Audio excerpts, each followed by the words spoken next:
സംസ്ഥാനത്ത് ഇനി മുതൽ എല്ലാ അടിയന്തര സേവനങ്ങൾക്കും ഒറ്റ നമ്പർ. പോലീസ്, ഫയർഫോഴ്സ്, ആംബുലൻസ് അങ്ങനെ എല്ലാ അടിയന്തര സേവനങ്ങൾക്കും 112 എന്ന നമ്പറിലേക്ക് വിളിക്കാം. അതായത് എമർജൻസി റെസ്പോൺസ് സപ്പോർട്ട് സിസ്റ്റം എന്ന സംവിധാനത്തിന്റെ ഭാഗമായാണ് പോലീസ് സേവനങ്ങൾ 100-ൽ നിന്ന് 112 എന്ന നമ്പറിലേക്ക് മാറ്റിയിരിക്കുന്നത്. കേരളത്തിൽ എവിടെ നിന്ന് 112ലേക്ക് വിളിച്ചാലും തിരുവനന്തപുരത്ത് പോലീസ് ആസ്ഥാനത്തെ കേന്ദ്രീകൃത കൺട്രോൾ റൂമിലേക്കാവും കോൾ എത്തുന്നത്. ഉദ്യോഗസ്ഥർ അതിവേഗം വിവരങ്ങൾ ശേഖരിച്ച് സേവനമെത്തേണ്ട സ്ഥലത്തിനു സമീപമുള്ള പോലീസ് വാഹനത്തിലേക്ക് സന്ദേശം കൈമാറും.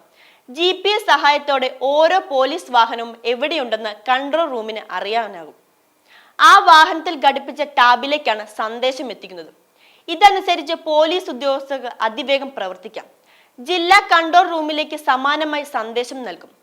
ഔട്ട് ഗോയിങ് സൗകര്യം ഇല്ലാത്തതോ താൽക്കാലികമായി പ്രവർത്തനരഹിതമായിരിക്കുന്നതായ നമ്പറുകളിൽ നിന്ന് പോലും 112 എന്ന നമ്പറിലേക്ക് വിളിക്കാം എന്നോർക്കുക. മൊബൈൽ ഫോണുകളിൽ നിന്നും ലാൻഡ് ഫോണുകളിൽ നിന്നും ഈ സൗകര്യം ലഭ്യമാണ്. പോലീസിന്റെ ഔദ്യോഗിക മൊബൈൽ ആപ്പായ പോൽ ആപ്പിലെ SOS ബട്ടൺ വഴിയും നിങ്ങൾക്ക് ഈ സേവനം പ്രയോജനപ്പെടുത്താവുന്നതാണ്.